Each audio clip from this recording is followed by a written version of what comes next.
Hello friends, I hope તમે બધા મજામાં હશો. So again, I am Arun Sachdev and I am here to teach you tenses. We have already discussed about simple present tense.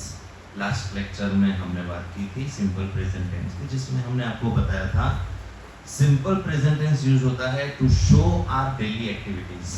जो मैं कल भी कर रहा था, जो मैं आज कर रहा हूँ और जो मैं आने वाले कल में करूँगा, उस चीज को बताने के लिए, उस एक्शन को बताने के लिए, उस सिचुएशन को बताने के लिए सिंपल प्रेजेंट टेंस यूज होता है. मैंने आपको जैसे एग्जांपल दिया था लास्ट टाइम, अगर आपको याद हो, आई लाइक मैंगो. तो यहाँ पे ये सब्जेक्ट था, ये वर्ब था और ये ऑब्जेक्ट था, जिसकी फॉर्मेशन पॉजिटिव, नेगेटिव, इंट्रोगेटिव हमने ऑलरेडी सीख ली है. तो ये एक पॉइंट था जो हमने ऑलरेडी डिस्कस कर लिया है सिंपल प्रेजेंट टेंस में. आज एक बहुत ही ज़्यादा इम्पोर्टेंट पॉइंट हम डिस्कस करेंगे. सिंपल प्रेजेंट टेंस एक यूज होता है to show the universal truth. अगर कोई यूनिवर्सल ट्रूथ है એટલે કે કોઈ સનાતન સત્ય વાક્ય છે, તે દર્શાવવા માટે સિમ્પલ પ્રેઝન્ટ ટેન્સ વપરાય છે. अब સનાતન સત્ય क्या होता है, શું થાય છે? એટલે એવી વસ્તુ કે જે તમે કે હું બદલી શકતા નથી. એક્ઝામ્પલ આપી દઈશ એટલે તમને તરત ખ્યાલ આવી જશે.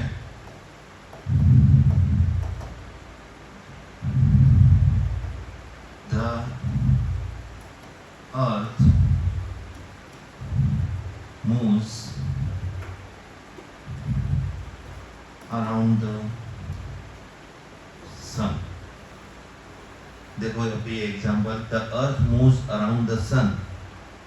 पृथ्वी सूर्यनी आसपास फरे छे. अब इसको ना आप चेंज कर सकते हो, ना मैं चेंज कर सकता हूँ. ये एक यूनिवर्सल ट्रूथ है. इसी तरह से कुछ साइंटिफिक ट्रूथ है, कुछ मैथमेटिकल ट्रूथ है, कुछ जनरल ट्रूथ है. Okay, Sachin Tendulkar is boy, वो एक जनरल ट्रूथ है, साइंटिफिक ट्रूथ है, उसको आप या मैं चेंज नहीं कर सकते. The earth moves around the sun एक यूनिवर्सल ट्रूथ है, आप और मैं चेंज नहीं कर सकते. एक दूसरा एक एग्जांपल हम ले लेते हैं. टू एंड टू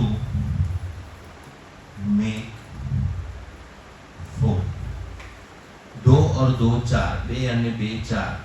ये भी एक मैथमेटिकल ट्रूथ है जिसे आप या मैं चेंज नहीं कर सकते. तो इस तरह से सिंपल प्रेजेंट टेंस एक यूज होता है to show your daily activities, जिसके एग्जांपल ऑलरेडी हमने देख लिए. दूसरा आज हमने ये सीखा to show the universal truth, scientific truth, general truth, mathematical truth.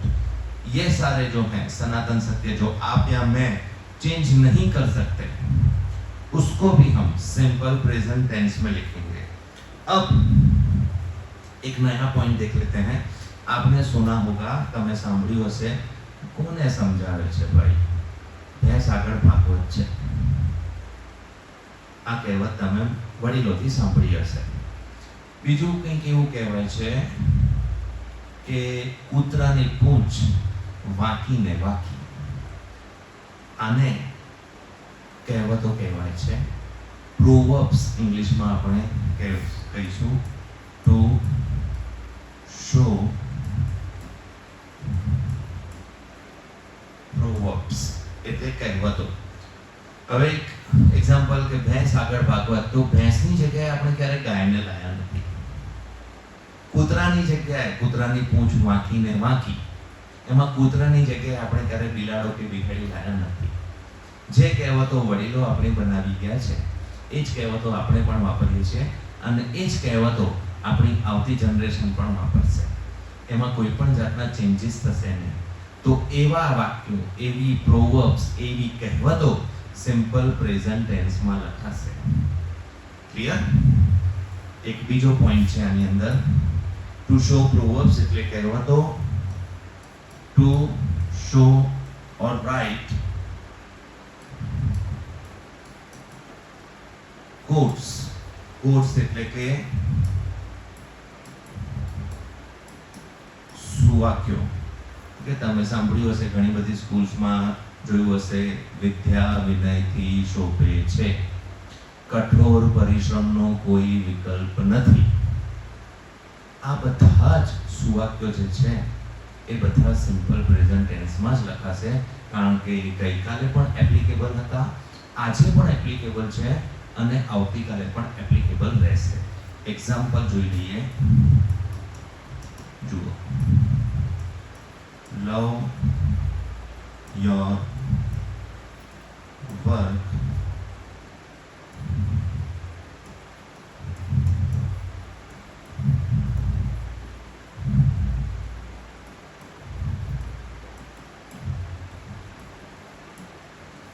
Love your work, do not love your workplace. હવે આ કોણે કીધું છે? આ કીધું છે શ્રી એપીજે અબ્દુલ કલામે. કોને કીધું છે? આપણને બધાને કીધું છે. ક્યારે કીધું છે? ભૂતકાળમાં કીધું છે. આજે તો એ અમારી સાથે છે નહીં, તો ભૂતકાળમાં કીધું છે, પણ લખાયું છે કયા ટેન્સમાં?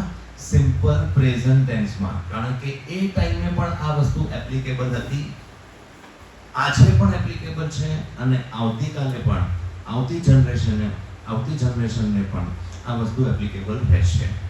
લવ યોર વર્ક, તમારા કામને પ્રેમ કરો. Do not love your workplace, તમારા કામની જગ્યાને પ્રેમ ના કરો. એટલે કામને પ્રેમ કરીશું તો ડેફિનેટલી જ્યાં પણ હોઈશું ત્યાં આપણે કામ કરીશું ઇફેક્ટિવલી, ઇન્ટરેસ્ટિંગલી. પણ જો વર્કપ્લેસ સાથે અટેચ થઈ ગયા તો જ્યારે બીજી જગ્યાએ જઈશું ત્યારે દુઃખ થશે, અથવા તો કામ કરવામાં એ મજા નહીં આવે. એટલે જુઓ, આ પોઈન્ટ બહુ પહેલા લખાયેલો છે, પણ આજે પણ આ એપ્લિકેબલ થાય છે બધાને. બીજું એક એક્ઝામ્પલ લઈ લઈએ.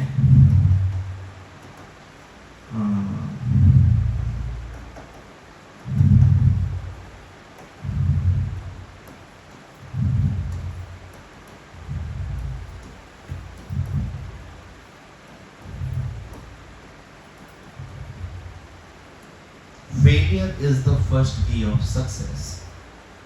નિષ્ફળતા સફળતાની પહેલી ચાવી છે. તમે પણ સાંભળ્યું હશે, અમે પણ સાંભળ્યું છે.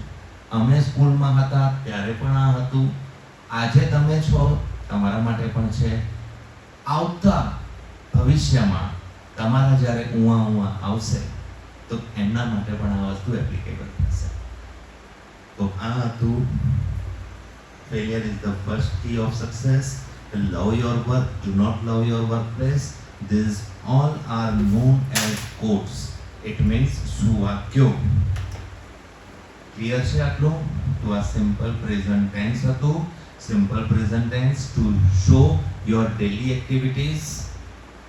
I teach English. Daily activities છે. Knowledge school develops your career. एक बार फिर से मैं रिपीट करना चाहूँगा, सिंपल प्रेजेंट टेंस के अंदर एक रूल है, if you use third person singular as a subject, you have to add S और es at the end of the verb, especially in positive formation. Now let's write positive formation.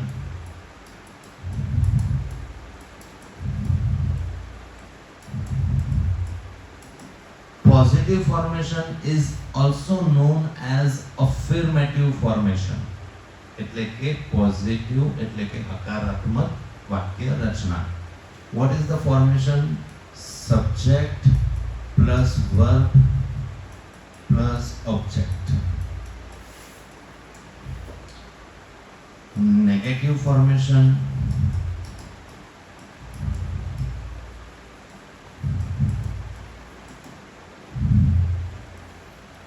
subject plus do or does plus not plus verb plus object.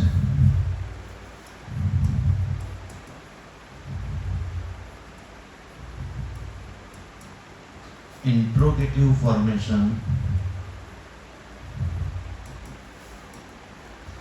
do or does plus subject plus verb plus object question mark. Let's see some examples. I like pizza. Positive, negative. I do not like pizza. Interrogative. अब खुद को तो मैं question करूंगा नहीं, પોતાને તો હું ક્વેશ્ચન કરીશ નહીં. ક્વેશ્ચન કોને કરીશ? હું બીજાને કરીશ. તો સામેવાળાને પૂછીશ. તો સામેવાળા માટે સબ્જેક્ટ શું થઈ જશે? યુ. તો હું સામેવાળાને પૂછીશ, ડુ યુ लाइक पिज्जा? अगर उसका आंसर यस होगा तो होगा आई लाइक पिज्जा. अगर उसका आंसर नो होगा तो आई डोंट लाइक पिज्जा, यानी कि नेगेटिव सेंटेंस और पॉजिटिव सेंटेंस. ये क्लियर है इतना? अब डस का यूज कब करना है वो भी देख लो आप. अगर यहां पे राकेश सर, अब राकेश सर कौन है? मैं हूं? नहीं. राकेश सर आप हो? नहीं. Rakesh sir is third person, जो ही में आएंगे. वहां पे आपको पॉजिटिव फॉर्मेशन में राकेश सर लाइक्स. क्या लाइक्स करते हैं? वो करते हैं कौन? उनको कौन पसंद है? भुट्टा.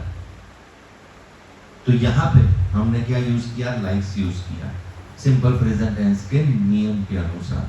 उसी तरह से जब मैं इसका नेगेटिव करूंगा तो मैं क्या पूछूंगा? Rakesh sir doesn't. What is doesn't sir?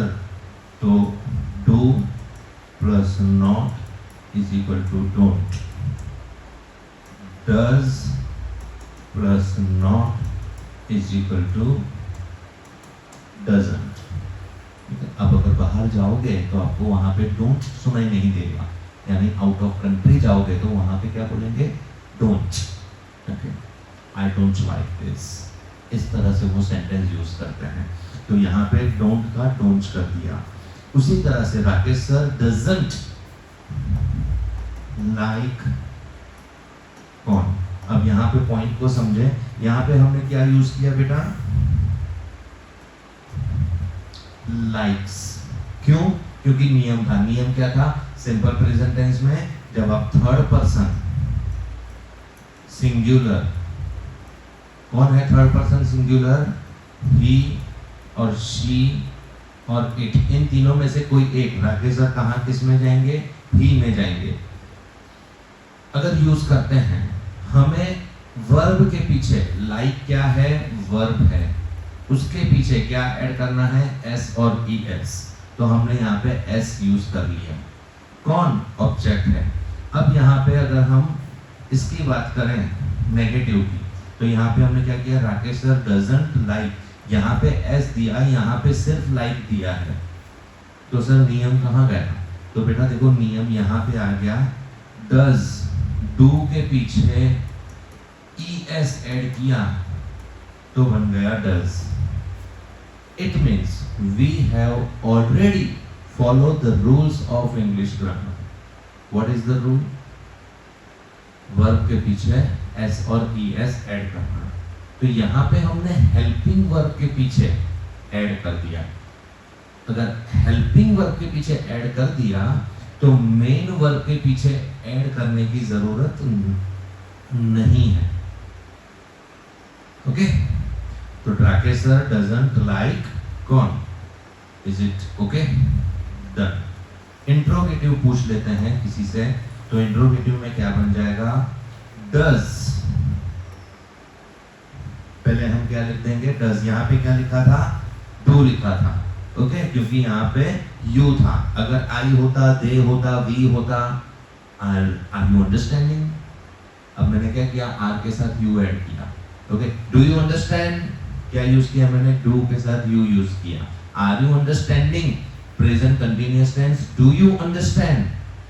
Simple present tense. तो ये डिफरेंस है. Does Rakesh sir like corn. तो जो चीज हमने ऊपर अप्लाई की वो सेम चीज यहाँ पे अप्लाई करनी है। क्या अप्लाई किया हमने? अगर यहाँ पे मैंने डज यूज कर लिया तो अब मुझे यहाँ पे वर्ब के पीछे एस या ई एस लगाने की जरूरत नहीं है, क्योंकि मैंने आगे ऑलरेडी हेल्पिंग वर्ब को ई एस लगा दिया है, डू का डज बना दिया है। क्यों बनाया? क्योंकि ये जो थे वो थर्ड पर्सन थे। इजी? ओके, तो ये बेटा बहुत ही इजी सिंपल प्रेजेंट टेंस है। ठीक है, फिर से पूरा रिपीट कर देता हूँ। We use simple present tense to show our daily activities. Which kind of daily activities? These are the daily activities. Okay, I teach English.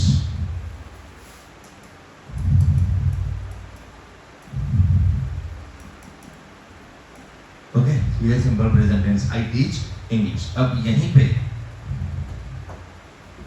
एक दूसरे सर हैं जिनका नाम है कुंजल सर। मैं हूँ, आप हो? नहीं, वो थर्ड पर्सन है। Kunjal sir blank maths.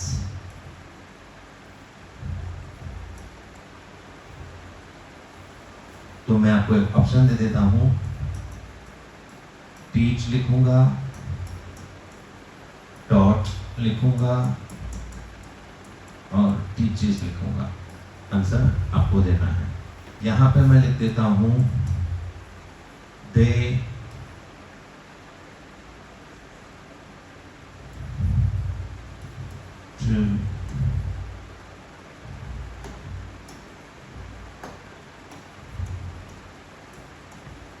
Mumbai. यहां पे लिख देता हूं डू, डोंट, डजंट। नेक्स्ट देख लेते हैं।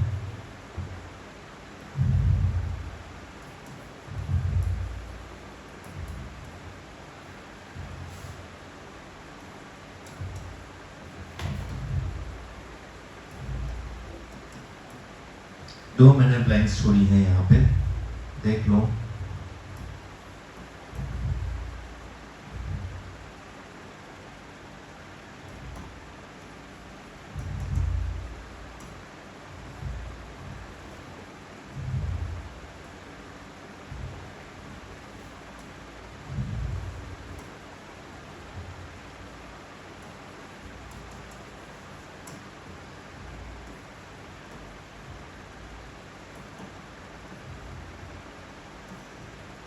डू प्लस गो, यानी कि यहाँ पे डज प्लस गोइंग आएगा।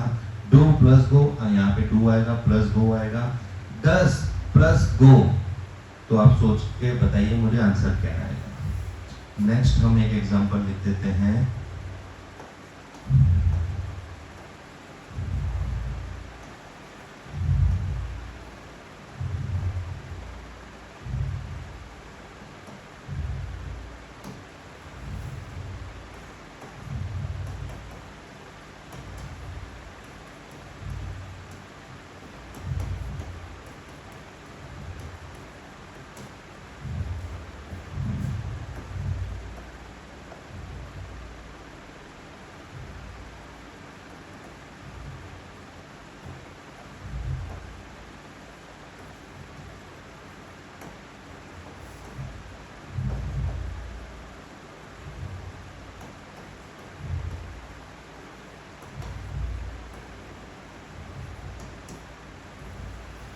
Karan always follows, followed me. We space English every day. चलो क्लियर कर देते हैं। फर्स्ट था आई टीच इंग्लिश, जो करेक्ट सेंटेंस है। इसमें हमने बताया कुंजल सर ब्लैंक मैथ्स, तो टीच आएगा, टॉट आएगा या टीचिस आएगा। तो करेक्ट जो आंसर आएगा आपका वो आएगा टीचिस। क्यों टीचिस आएगा? Third person singular. क्या मैं हूं कुंजल सर? क्या आप हो कुंजल सर? नहीं, कुंजल सर कौन है? वो थर्ड पर्सन है। ठीक है, मैं कौन हूं? आई यानी कि स्पीकर। आप कौन हो? यू यानी कि लिसनर। कुंजल सर कौन है? जब आई यानी कि मैं आपके साथ यानी कि यू के साथ किसी थर्ड पर्सन की बात कर रहा हूं, वो सर भी हो सकते हैं, वो मैम भी हो सकते हैं, वो किसी इंस्टीट्यूट का नाम हो सकता है, किसी कंपनी का नाम हो सकता है, कंप्यूटर का नाम हो सकता है, ठीक है, कोई कंप्यूटर, कोई चीज, कोई ऑब्जेक्ट हो सकती है। तो ये सारी चीजें जो हैं ये हमें इसमें देखने को मिल जाएंगी। तो यहाँ पे करेक्ट आंसर जो है वो टीचीज आएगा। थर्ड पर्सन सिंगुलर में एस और ईएस ऐड होगा।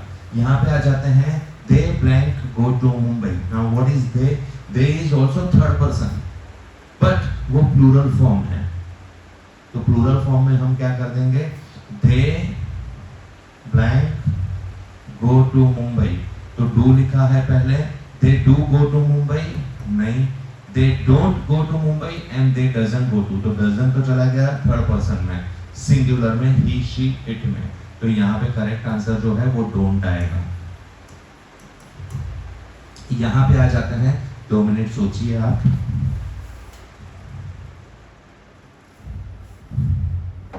क्या लिखा है मैंने? Blank Radhika blank to Mumbai.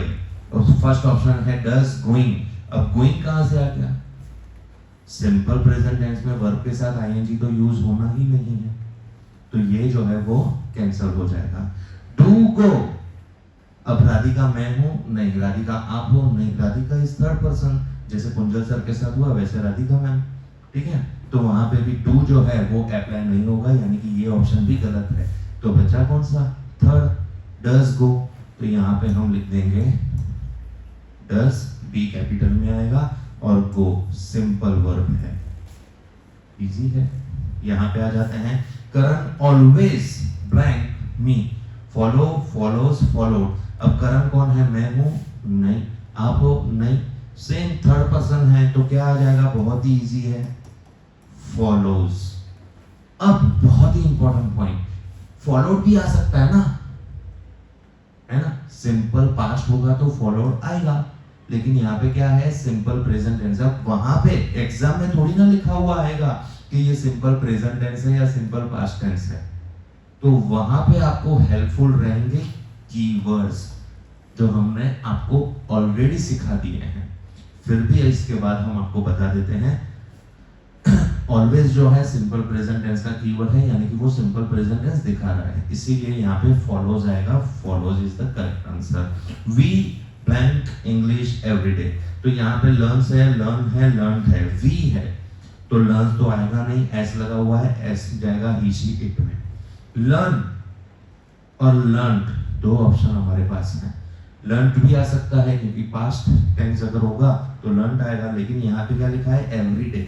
Everyday क्या है? कीवर्ड है, इसीलिए बेटा कीवर्ड्स का भी ध्यान रखना है, इसीलिए करेक्ट आंसर जो है वो लर्न आएगा। We learn English everyday. Keywords एक बार फिर से आपके साथ हम डिस्कस कर लेते हैं। फर्स्ट था डेली यानी कि रोज, फिर था रेगुलरली यानी कि रोज, फिर था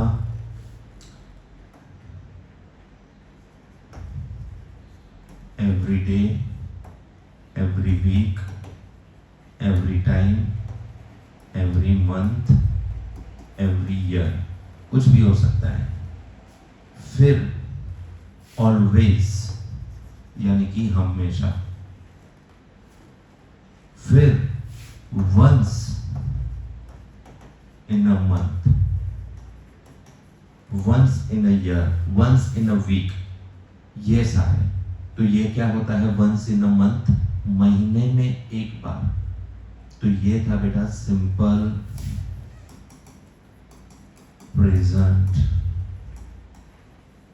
टेंस। आई होप आप सबको समझ में आया होगा। फास्ट मैं आप सबके साथ रिपीट कर देता हूं, अब पीछे को भूल जाओ, सिर्फ और सिर्फ मुझे ध्यान में लो।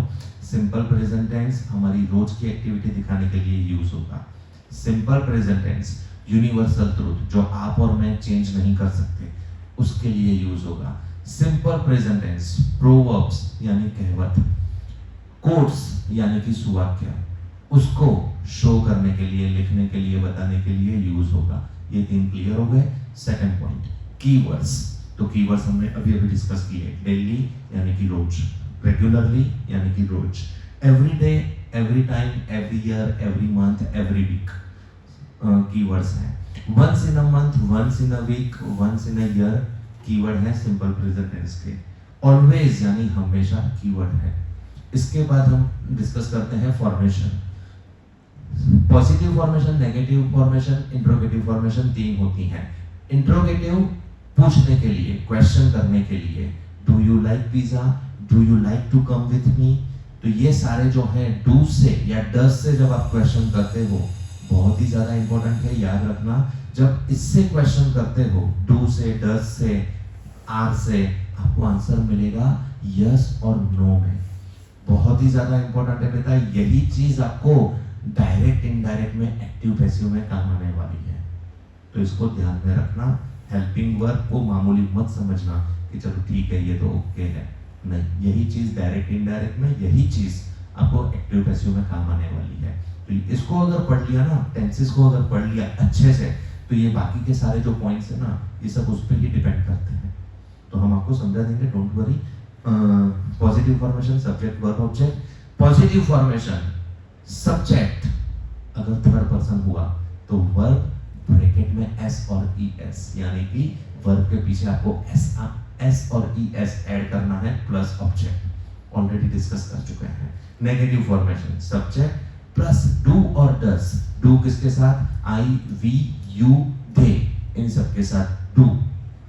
ही, शी, इट, इसके साथ डस।